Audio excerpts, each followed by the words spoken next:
Commander Liam Dorn stood at the viewport of the Venture's edge, his gaze fixed on the massive derelict station spinning silently against the backdrop of distant starlight.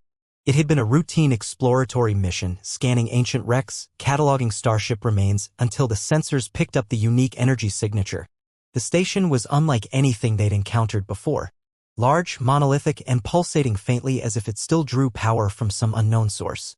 Yet no records of its existence appeared in any galactic database. "Liam, you're going to want to see this." Lieutenant Rook's voice crackled over the comm. Turning away from the window, Liam made his way to the command center. His boots clanged softly on the polished floor panels as he entered, finding Rook hunched over a console, flanked by two other crew members, Dr. Arlen Miles, the team's astrophysicist, and Chief Engineer Wes Harper. "What is it, Rook?" Liam asked, leaning over his chair to glance at the display. Rook tapped a series of commands, enlarging the scan results. "The station isn't dead, sir. There's a faint life sign coming from deep inside, along with trace atmospheric pressure. It's weak, but it's there." Miles folded his arms. "Could be anything. A dormant system emitting false readings. Or leftover environmental controls running on fumes." Wes, tinkering with a small diagnostic tool, spoke up. "Whatever it is, we should tread carefully. The power levels are unstable, and if we're not careful, we could trigger a collapse." Liam straightened, his brow furrowing as he studied the data. "Rook, prep the shuttle. Miles and Harper, gear up. We're going aboard." The team exchanged looks but didn't argue. They'd followed Liam through enough uncharted territories to trust his instincts. Still, Miles muttered under his breath, "Next time, let's explore a tropical planet." Just once. 15 minutes later, they were stepping onto the station's landing bay. The shuttle's ramp extended with a hiss, and they ventured out in their EVA suits, weapons holstered but ready. The air was cold, thin, but breathable. Shadows danced in the faint light of their helmet lamps, revealing walls adorned with alien script and faded murals depicting unfamiliar constellations. Wes ran a quick atmospheric scan. "It's not great, but we can lose the helmets." One by one, they removed their helmets, the chill hitting their faces. Liam's voice came through clearly now. "Harper, see if you can find the main power controls. Miles, let's locate that life sign. Rook, keep a lookout." The station groaned as they advanced deeper inside, its ancient metal frame creaking under their weight. Occasionally, sparks fizzed from broken panels, and the low hum of dormant machinery added an unsettling ambience. Despite its age, the place felt alive, like it was watching them. "Commander," Miles said, stopping in his tracks, "we're close. That life sign is just beyond this door." A large circular hatch stood in their way, sealed shut and worn with time. Harper stepped forward, pulling a compact plasma torch from his pack. "Give me a few minutes." The air grew tense as Wes worked on the door. The sound of the torch cutting through the metal echoed in the enclosed corridor. Rook kept her rifle raised, her eyes scanning the dimly lit hallway behind them. "Liam," she whispered, "do you feel that?" He frowned. "Feel what?" Rook hesitated. "Like, we're not alone. Like someone's watching." Before Liam could respond, the door groaned and slid open with a loud hiss. The room beyond was a stark contrast to the rest of the station. While the halls were dim and crumbling, this chamber glowed with faint blue light. Tall columns of alien design lined the walls, each one inscribed with intricate carvings. At the center of the room stood a single figure, slumped against a pedestal. They approached cautiously. The figure was humanoid, covered in what appeared to be a woven suit of shimmering threads. Its skin was a pale violet, its features sharp and angular. Eyes closed, chest rising and falling shallowly, it was alive. Miles knelt beside it, scanning with his medical kit. "Barely hanging on. Oxygen levels in here are just enough to keep it breathing, but it needs help." "Can we move it?" Liam asked, crouching down beside Miles. "It's risky," Miles replied, "but staying here might be worse. If the station loses power completely, it's not going to survive." As they debated, the alien's eyes fluttered open. A soft, melodic voice emerged, speaking in a language none of them recognized. The sound was both foreign and oddly soothing. Rook stepped closer, her translator device running rapidly. "It's repeating the same phrase, something about a guardian?" Liam met the alien's gaze. "We're here to help," he said slowly, hoping tone and gesture would convey his intent. "Do you understand?" The alien tilted its head slightly, then weakly lifted a hand. It pointed toward a panel near the far wall. Rook moved to investigate, opening a compartment to reveal a small, intricately carved device pulsing with faint energy. "What is it?" she asked. The alien spoke again, this time looking directly at Liam. Rook's translator struggled but managed to catch a few words: protect, keep, safe. Wes chimed in, his voice grim. I think we just found the reason this station's still hanging on. That device might be what's keeping it from falling apart. If we remove it. Liam nodded. The station could collapse. But if we leave it, the station will still fail eventually and this being won't survive. The alien gripped Liam's wrist weakly, its eyes pleading. Protect. Liam took a deep breath, meeting the alien's gaze. We'll do what we can. Miles, Harper, prepare to move it back to the ship. Rook, secure the device. We'll figure this out on board. As the team moved into action, Liam couldn't shake the feeling that this was only the beginning. The alien's presence, its words, they carried an urgency he couldn't ignore. Whatever this being was, it had placed its trust in him. Now it was up to Liam and his crew to prove that trust wasn't misplaced. Chapter 2, The Mission Unfolds. Back on the Venture's edge, Commander Liam Dorn paced the control room, glancing every so often at the medical bay's transparent observation window. Inside, the alien they'd rescued was stabilized and resting, thanks to Dr. Arlen Miles's quick intervention. Harper had rigged a containment field around the intricate device they'd retrieved, its faint pulses of light casting eerie shadows across the engineering bay. Lieutenant Rook entered the control room carrying a tablet and looking none too pleased. The translations are slow going. We've managed to decipher a few fragments, but the language structure is way beyond anything we've seen. Even the archives have nothing close to it. Liam turned toward her. What do we know so far? Rook tapped the tablet, showing a few symbols paired with possible meanings. The alien Kyra, as I'm calling her, mentioned Guardian again. She also repeated something about balance. The device seems to be tied to some kind of spatial equilibrium, but that's just a guess. All we really know is she wanted us to take it and keep it safe. Wes Harper entered next, wiping his hands on a grease-stained rag. You might not like this, but that device is emitting a radiation signature unlike anything we've encountered. It's faint, not dangerous yet. But it's not stable. I ran a few preliminary diagnostics. The output fluctuates, and if those fluctuations go too far, we could have a serious problem on our hands. Liam rubbed his temples, feeling the weight of their predicament. So, we've got an alien we can barely communicate with, a device we don't fully understand, and now you're telling me it might become unstable? Miles's voice joined the discussion as he stepped in from the medical bay, his expression grim. Kyra's condition is tied to that device. When the energy spikes, her vitals improve. When it dips, she deteriorates. I don't think it's just environmental, it's connected to her biology somehow. Great, Harper muttered. So the thing we're trying to protect is also the thing that's going to make her sicker if we don't figure it out. That's just perfect. Rook crossed her arms. The way I see it, we have two options, find out what this device actually does, or find someone who knows how to handle it. And where exactly do we start? Liam asked, his voice edged with frustration. The nearest research station is months away and our archives are useless. If we're flying blind, I'd like to have at least some idea of what we're heading into. Miles raised a hand. Hold on. Kyra's been trying to communicate. She might know more than we think. We just have to figure out how to break through the language barrier. Harper leaned back against a console. Sure. Let's sit down and have a nice chat with the alien who speaks in riddles while the time bomb in the engineering bay keeps ticking. I'm all ears. Liam shot him a warning look. Enough. We've gotten out of worse situations. And this time we've got an advantage. Kyra isn't our enemy. She clearly wants us to succeed. Let's focus on that. Rook sighed. If we're going to make this work, we'll need more than half translations and guesses. Miles, see if Kyra is well enough to try communicating again. Harper, double-check the containment field and start running simulations on those fluctuations. I'll dig through what data we have on spatial anomalies to see if any patterns emerge. The crew dispersed, each member diving into their respective tasks.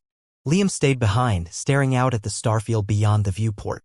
He couldn't shake the feeling that they were on the verge of something significant.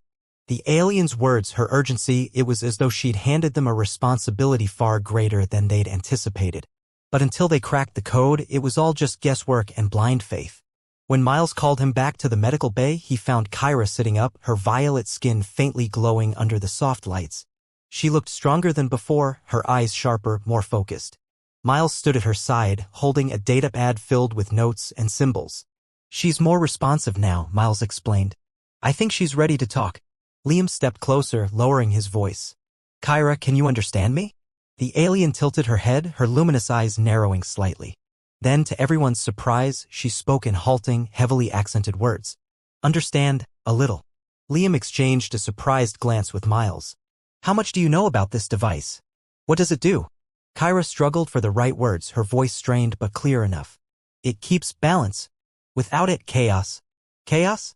Liam repeated. You mean the spatial anomalies? She nodded, though the term didn't seem to fit exactly. Yes. Must stabilize. Must protect. Rook entered, tablet in hand, her expression a mix of relief and determination. Commander, I just cross-referenced the alien symbols we've decoded with older star charts. The patterns on the device match gravitational anomaly maps. It's a stabilizer meant to keep certain regions of space navigable. That makes sense, Miles said. Without it, the area becomes too unstable for any kind of travel or habitation. That might explain why Kyra's species built these devices in the first place. Liam turned back to Kyra. Where do we need to take it? Who can help us stabilize it? She frowned, her hands gripping the edge of the medical cot. No, others. All gone. The room fell silent. Rook finally spoke. So we're on our own. Kyra hesitated, then placed a hand on Liam's arm. The gesture was tentative but conveyed a clear message: trust. You can help. Must learn, must understand. Together. Harper's voice came through on the comm. Commander, I've run those simulations. The device's fluctuations are increasing. Whatever we're going to do, we'd better do it fast. Liam nodded, the weight of Kyra's trust heavy on his shoulders. Rook, keep working on the translations. Miles, stay with Kyra and see if she can help us make sense of this. Harper, prepare for a course correction. If the device can stabilize space, we need to find the most unstable area and see if it reacts.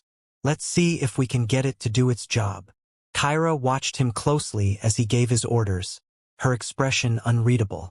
When he turned back to her, she said softly, You believe. It wasn't a question. It was a statement. And though Liam couldn't fully understand the depth of her words, he knew that this mission wasn't just about science or survival. It was about trust, about working together to achieve something greater than any one of them could accomplish alone. Chapter 3. A Fragile Alliance. Liam Dorn leaned against the conference table, arms folded, watching as Lieutenant Rook and Dr. Arlen Miles worked through the latest translation data. The atmosphere aboard the Venture's Edge had become tense since their last encounter with Kyra. Trust was forming slowly, but questions about her motivations still lingered. Run it again, Rook said, her voice tight with concentration. She pointed at the screen. That phrase, gravitational matrix, what's it really referring to? The anomaly itself or the device stabilizing it? Miles shook his head, rubbing his temples. It could mean either. The language isn't straightforward. Kyra's explanations are helpful, but she's clearly struggling to translate her thoughts into terms we understand. Liam stepped closer, resting his hands on the edge of the table. What's she saying now? Rook glanced at her tablet. She's trying to tell us the next step. Something about locating the primary node. If we can find it, the device should sync automatically. At least that's what she implied. Miles sighed, pushing back his chair. And that's a big if. We have no way of knowing where that primary node is. Her star charts are incomplete. The old navigational data is hundreds, maybe thousands, of years out of date. Before Liam could respond, the door slid open and Wes Harper entered, carrying a portable diagnostic scanner. Got some news on the device.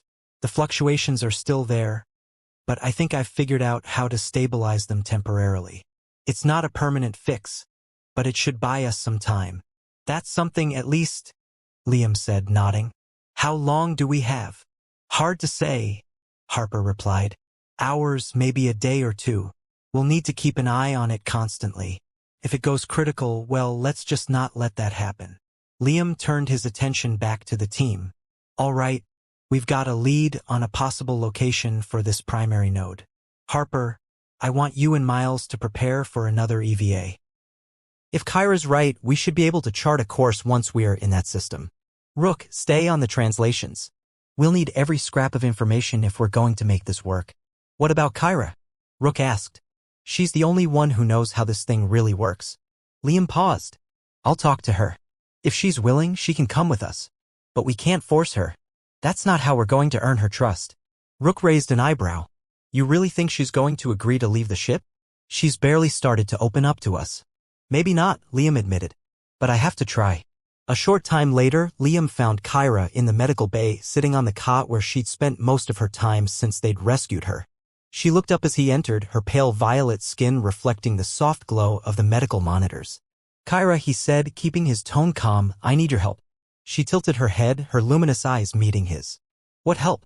"We've been studying the data you provided," Liam explained, pulling up a holographic projection of the star charts on the nearby console. "You mentioned a primary node, something that can sync with the device and stabilize the anomaly. If we can find it, we have a chance to restore balance to this region of space." Kyra hesitated, her hands tightening around the edge of the cot. "Danger there?" "Not safe." Liam nodded. "I understand. But without you, we won't know what to look for. Your guidance could mean the difference between success and failure." She looked away as though weighing her options. Finally, she spoke softly. "I come. But not fight." "We're not here to fight," Liam assured her. "We just need your knowledge." Back in the command center, Rook was reviewing the course projection when Liam returned with Kyra. The alien's presence caused the room to grow quiet for a moment. Rook, Harper, and Miles exchanged brief glances before focusing back on their tasks. "Kyra's agreed to help," Liam said. "Let's get ready to move out." Harper glanced at Kyra. "Can she really guide us to this node?" "I believe she can," Liam replied. "But we have to be ready for anything. If she says there's danger, we need to take that seriously." Miles nodded. "No arguments there. I'll bring a full med kit. Whatever we're dealing with, it might not just be environmental hazards." Rook tapped her console, adjusting their projected course. "I'll keep analyzing her language and any data we come across. The more we understand, the better our chances." Kyra spoke up, her voice quiet but steady. "Trust each other. Work together." Liam gave a small smile. "Exactly. That's how we get through this." With the team prepared, the Venture's Edge set a course for the nearest known coordinates of the primary node. As the ship slipped into faster-than-light travel, the crew gathered in the command center, reviewing the limited data they had. "This could be a wild goose chase," Rook said, not looking up from her screen. "We're working off fragments, half-translated instructions, and guesswork. Would you rather turn back?" Liam asked, his tone even. Rook met his gaze. "No. I'm just saying we should be prepared for the possibility that this might not lead anywhere." Miles leaned against the console. "We've got an alien artifact, a dying star map, and a survivor who's barely been able to explain what happened to her people. I think guesswork is pretty much the theme of this mission." "Then we'd better make sure our guesses are right," Liam said. "We're not giving up just because it's difficult." Harper smirked. "What's that saying? If it was easy, someone else would have done it by now." Kyra watched the exchange quietly, her eyes following the crew's movements and expressions. Finally, she said, together, "Strong. Trust." Rook raised an eyebrow. "Is she trying to give us a pep talk?" Liam smiled faintly. "I think she's reminding us what's important." The crew exchanged a few more remarks before turning their attention back to the monitors. The ship was closing in on the coordinates, and the tension was palpable. But despite the uncertainty, there was a sense of determination in the room, a shared understanding that they were all in this together.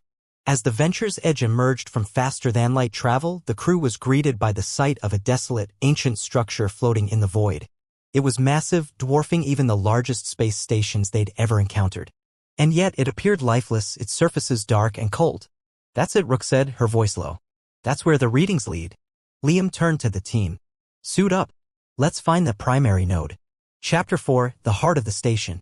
Liam stood at the airlock, his helmet in one hand as the crew ran final checks on their equipment. The ancient station loom. Captain Kieran Vasquez sat in his ship's cockpit, watching the asteroid belt drift by like a river of frozen time. His companion, First Engineer Tommy Corso, was seated at the navigation console, frowning at a data stream on the holoscreen. "Something's not right," Tommy muttered, running a hand through his dark, close-cropped hair. He jabbed a finger at the screen. "Look at that spike. Energy signature's way too high for a natural event." Kieran glanced over, his curiosity piqued. Could be a rogue mining drone, or some ancient debris giving off residual power.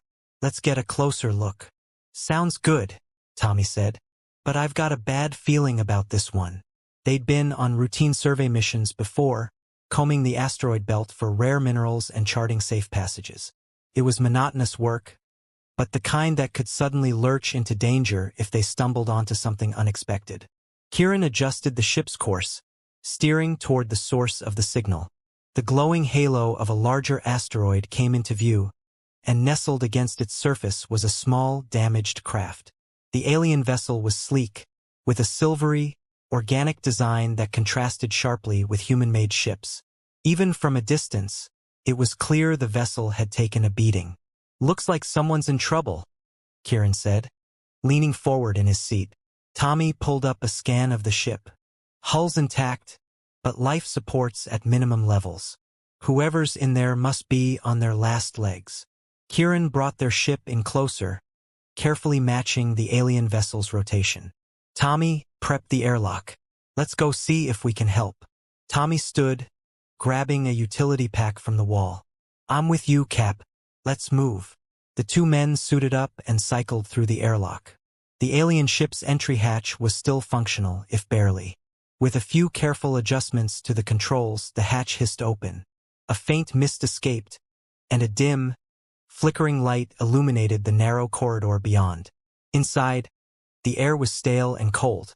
Panels on the walls had been torn open, wires hanging loose. The deck plates underfoot vibrated faintly, a testament to a life support system on its last gasp. "Hello," Kieran called out, his voice echoing down the corridor. "We're here to help. Is anyone alive in there?"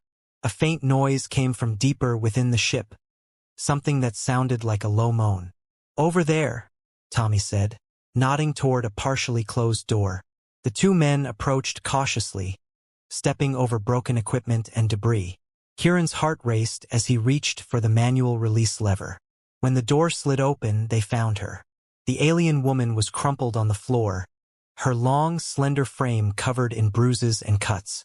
Her skin was a pale lavender that seemed almost translucent under the flickering lights.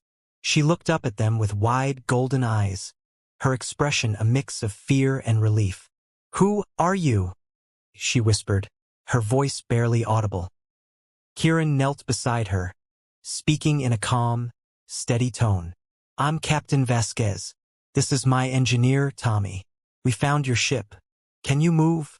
She winced as she tried to sit up, clutching her side. "I don't know. My ribs." Kieran nodded. "We'll get you out of here. Can you tell us your name?" She hesitated, as if uncertain whether to trust them.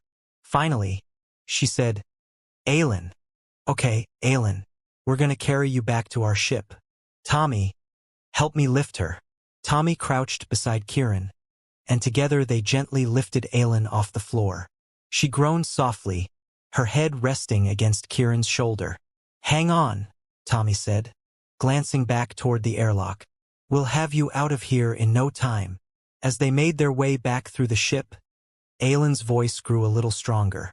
You don't have to do this," she said. "I'm just what?" Kieran asked, looking down at her. "Just one," she murmured. "Why would you risk yourselves for me?" Kieran paused, then spoke firmly. "Because you're alive. That's reason enough." They brought her aboard their own vessel, settling her into the medbay.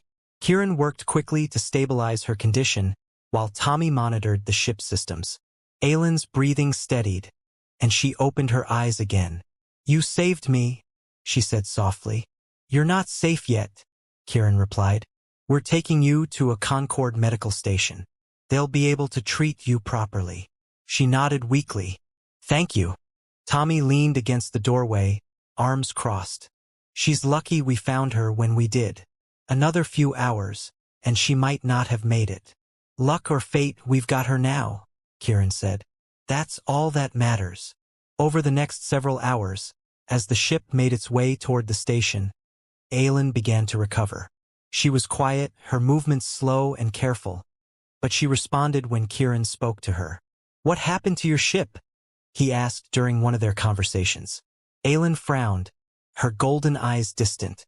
"Asteroids," she said. "A sudden drift. My vessel wasn't built for such impacts. I lost control."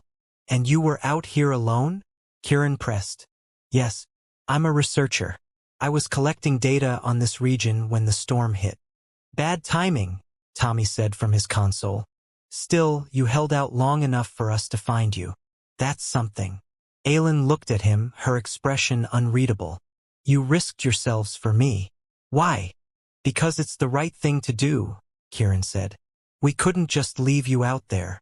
She tilted her head, considering his words. The right thing, she repeated softly. As the ship neared the medical station, Kieran felt a strange sense of attachment growing. Aelin had been a stranger, a life form he'd never seen before, but now she was something more. She was a reminder of the fragile connections that existed across the vastness of space. When they arrived, the medics took Aelin into their care. Kieran watched from the observation deck as they worked to stabilize her condition. Tommy stood beside him, his usual smirk softened into something more thoughtful. You think she'll be okay? Tommy asked. Kieran nodded. She's tough. I think she'll pull through. She's got you to thank for that, Tommy said, clapping a hand on Kieran's shoulder. No, Kieran replied, his gaze still fixed on Aelin. She's got all of us to thank. We're in this together. And as he stood there, watching her breathe easier with each passing moment, Kieran felt a quiet sense of determination. The galaxy was vast and unpredictable, but they'd done something good, something that mattered. They'd saved a life, and in doing so, they'd proven that even in the cold void of space, humanity's capacity for compassion remained strong. Chapter 2, Building Trust. In the days that followed, Kieran and Tommy found themselves more involved in Aelin's recovery than they had initially expected. The medics at the Concord station had stabilized her condition, but Aelin remained withdrawn. She spent her time in the recovery ward's observation deck, staring out at the station's shimmering starfield. It was clear she wasn't just healing physically, there was something deeper weighing her down. Kieran sat beside her on one of their routine visits. What's on your mind? He asked gently. Aelin glanced at him, her golden eyes distant. You've already done so much for me. Why are you still here? Because you haven't told me to leave, he said with a small smile. And I get the feeling you could use someone to talk to. She looked back out at the stars. I've never been good at that. Talking. Well, Kieran said, leaning back in his chair, it's never too late to start. Aelin stayed quiet, but she didn't walk away. That was enough for Kieran. He had no plans to push her, just to be there, a steady presence she could rely on. Tommy, however, had a different approach. One evening, he showed up with a deck of cards. We're playing, he declared, pulling a chair up to their table. Kieran raised an eyebrow. Playing what, exactly? Doesn't matter, Tommy said, shuffling the cards with practiced speed. Anything to get this place feeling a little less like a medical ward. Besides, I bet our new friend here could use a distraction. Aelin hesitated, watching as Tommy dealt the cards. I don't know how to play, she said softly. Doesn't matter, Tommy replied with a grin. I'll teach you. Pick these up and let's get started. To everyone's surprise, Aelin's most of all, she joined in. The game was simple, a variation of a human card game Kieran and Tommy had played on long voyages. Aelin was a quick learner, and before long, she was beating Tommy handily. All right, Tommy said, throwing his cards down with mock frustration. You're a shark, I get it. Don't rub it in. Aelin's lips twitched, almost forming a smile. You're just not very good, she said, her voice tinged with the slightest hint of humor. Kieran laughed, leaning back in his chair. Looks like you've met your match, Tommy. Oh, you think so, huh? Tommy shot back. Fine, rematch tomorrow. Same time, same place. Aelin nodded, the faint smile lingering on her face. Tomorrow. As the days passed, Aelin's demeanor continued to shift. She still had moments of silence, but now there were more moments of engagement, asking Kieran about his homeworld, teasing Tommy when he lost yet another round of cards, and even sharing fragments of her own story. One evening, as they sat in the station's recreation area, Aelin leaned forward, her elbows resting on the table. My people don't usually interact with outsiders, she admitted. We keep to ourselves. Focus on our work. And what work is that? Kieran asked. Aelin hesitated, then said energy research. My team was studying ways to harness stellar radiation more efficiently. But the data we needed could only be gathered from this sector. That's why I was out there. Alone. Alone? Tommy asked, frowning. That's a pretty risky move. Aelin's expression darkened. We didn't think it would be. The asteroids weren't supposed to drift into that area.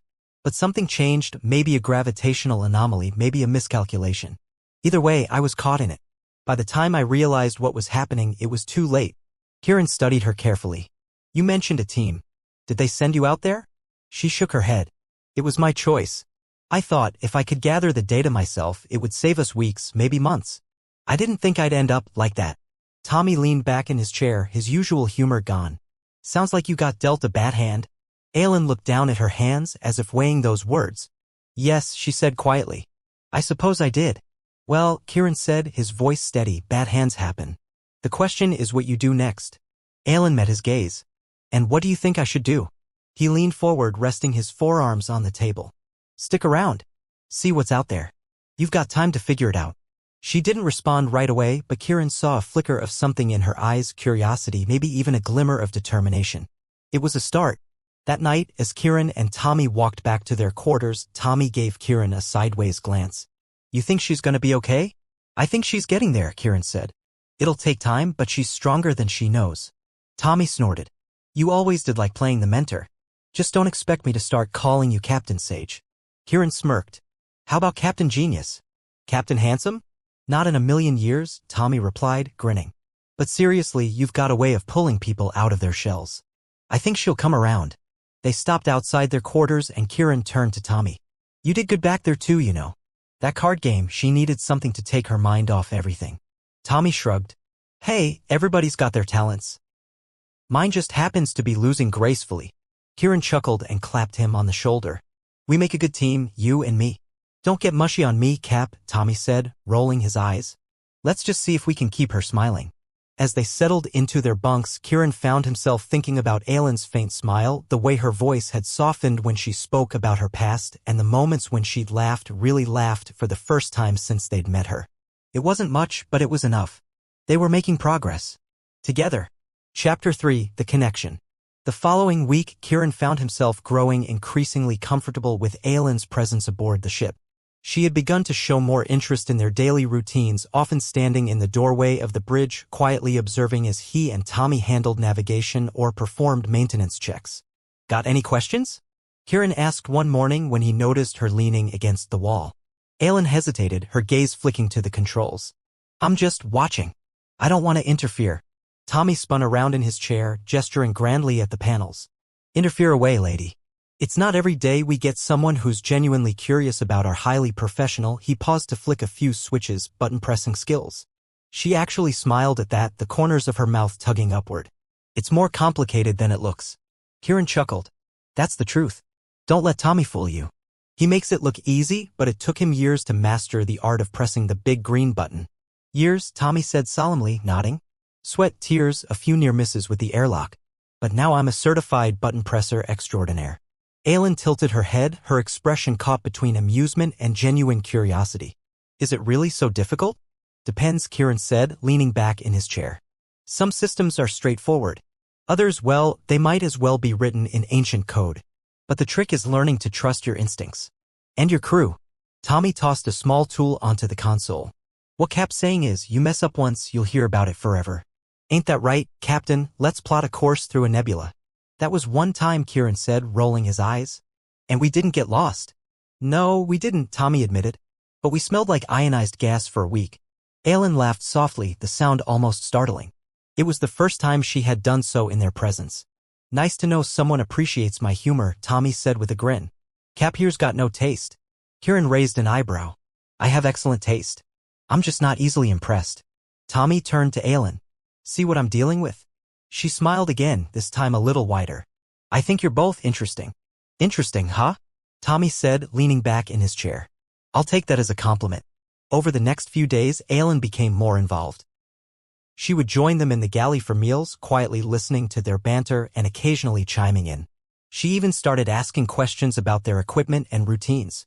Kieran noticed how Tommy seemed to enjoy showing off their ship's quirks, explaining the intricacies of the engines or the scanner arrays with the enthusiasm of a proud tinkerer. One evening, after dinner, Kieran caught her in the cargo hold examining one of their storage containers. She turned when she heard his footsteps. Didn't mean to sneak up on you, he said. What's on your mind? Aylin gestured to the container. I was wondering how you manage supplies on such long journeys. It's different from how we do it. Kieran nodded, stepping closer. We've got a system. Tommy keeps track of inventory and we restock whenever we hit a friendly station. It's not perfect, but it works. Is it difficult? She asked. Balancing what you need with what you can carry? Sometimes, Kieran admitted. But it helps that we don't travel alone. Concord stations, friendly outposts, they make all the difference. Even if we're out here for weeks at a time, we know there's always a place to restock. Aylin looked thoughtful. My people never relied on others that way. We've always been self-sufficient. There's nothing wrong with that, Kieran said. But there's also no shame in accepting help when you need it. She didn't respond right away, but when she finally looked at him, her expression was soft. You believe that, don't you? I do, he said simply. After that, Aelin started spending more time with them on the bridge. Kieran showed her how to monitor the ship's systems, and Tommy taught her the basics of navigation. She picked things up quickly, her sharp mind and keen attention to detail making her a natural. Tommy jokingly referred to her as the newest member of the crew, a title she accepted with a quiet smile. Careful, Kieran said one day as Aelin plotted a course to a nearby system. You're starting to make us look bad. That's not my intention, she replied, though there was a playful glint in her golden eyes. She's lying, Tommy said, leaning over to check her calculations. She's totally out to replace us. Aren't you, Aelin? Not yet, she said with a hint of amusement, surprising them both. Kieran shook his head. Tommy, you've created a monster. Nah, Tommy said, grinning. She's just finally getting comfortable. About time, if you ask me. Kieran agreed. Aelin's transformation over the past weeks was remarkable. She was more at ease, more willing to engage. And, though she still had her moments of introspection, she no longer seemed weighed down by the memories of her ordeal. One quiet evening, Kieran and Tommy were running a diagnostic on the main power grid when Aelin appeared in the doorway. Do you need help? She asked. Tommy glanced at Kieran, then back at Aelin. Sure. Grab that scanner and tell me what readings you get from the second relay. Aelin picked up the scanner and crouched down beside the console. She watched the display intently, then relayed the numbers to Tommy. Not bad, Tommy said. Looks like you've got a knack for this. She glanced at Kieran. What about you? How did you learn to do all this? Trial and error, Kieran said with a shrug. A lot of long nights, a lot of mistakes. But I had good people around me, just like Tommy does now. Tommy smirked. Don't get all sentimental on me, Cap. We've got work to do. Sentimental? Kieran said, grinning. I'm just telling it like it is. Aelin's soft laugh echoed in the room. It was a sound Kieran hadn't heard enough of, and he found himself wanting to hear it more. They finished the diagnostic and leaned back, satisfied with their work. Aelin sat with them, and for a moment they just enjoyed the quiet hum of the ship's systems. I think I understand now, Aelin said softly, almost to herself. Understand what? Kieran asked. She looked at him, her expression open and earnest. Why you do this? Why you stay out here, so far from home? It's not just about the work, Kieran said. It's about the people you meet, the connections you make. That's what makes it worthwhile. Tommy gave him a sly look. Look at you, Captain Philosophy. Kieran rolled his eyes. Whatever you say, Tommy. Aelin smiled at their exchange, and for the first time, Kieran felt like she was truly a part of their little crew. Chapter 4, Uncharted Waters. Several weeks had passed since Aelin first joined their crew. The ship had settled into a steady rhythm. Kieran, Tommy, and Aelin spent their days navigating through uncharted star clusters, cataloging asteroids rich in minerals, and occasionally exchanging a few stories over dinner. For the first time in a long while, it felt